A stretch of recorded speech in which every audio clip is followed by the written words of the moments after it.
సందీప్ కిషన్ వరుస సినిమాలతో బిజీగా ఉన్నాడు. ఇటీవల భైరవకొన సినిమా కూడా ఇచ్చి సూపర్ హిట్ అయింది. సందీప్ చేతిలో ప్రెజెంట్ 4 సినిమాలున్నాయి. సందీప్ కిషన్ హీరోగా తమిళ దర్శకుడు సివి కుమార్ దర్శకత్వంలో మాయావన్ అనే సినిమా వచ్చింది. ఈ సినిమాని తెలుగులో ప్రాజెక్ట్ జెడ్గా రిలీజ్ చేశారు.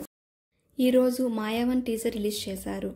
టీజర్ మొత్తం సైన్స్ ఫిక్స్గానే సాగింది. టీజర్లో మురళీ శర్మ ఒక్కసారి పురాణాలు దాటి వచ్చి చూస్తే తనని తాను దేవుడిగా భావించిన ప్రతి మనిషి మారింది రాక్షసుడిగా మాత్రమే.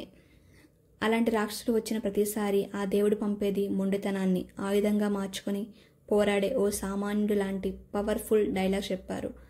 సైన్స్తో ప్రపంచాన్ని శాసించాలనుకునే ఓ విలన్, దాన్ని ఎదుర్కొనే హీరో అనే కథాంశంతో ఈ మాయావన్ ఉండబోతుంది. సైన్స్ ఫిక్షన్ నేపథ్యంలో విజువల్స్ మాత్రం అద్భుతంగా ఉన్నాయి.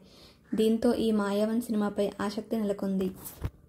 సందీప్ కిషన్ రేంజ్ మాత్రం పెరగకపోయినా తన మూవీస్ పెంచుకోవడంలో ది బెస్ట్ అని నేను చెప్తాను. ఎవ్రీ మూవీ స్టోరీ చాలా బాగుంటుంది. ఈ మూవీ కూడా అలాగే ఉండబోతుంది. హలో అండి, ఈ ఛానల్ని లైక్ చేసి షేర్ చేసి సబ్స్క్రైబ్ చేసుకోండి. నేను చేసే ప్రతి వీడియో మీకు నోటిఫికేషన్ ద్వారా రావాలంటే కిందన బెల్ ఉంటుంది, దాన్ని కూడా క్లిక్ చేసేయండి. Thanks for watching.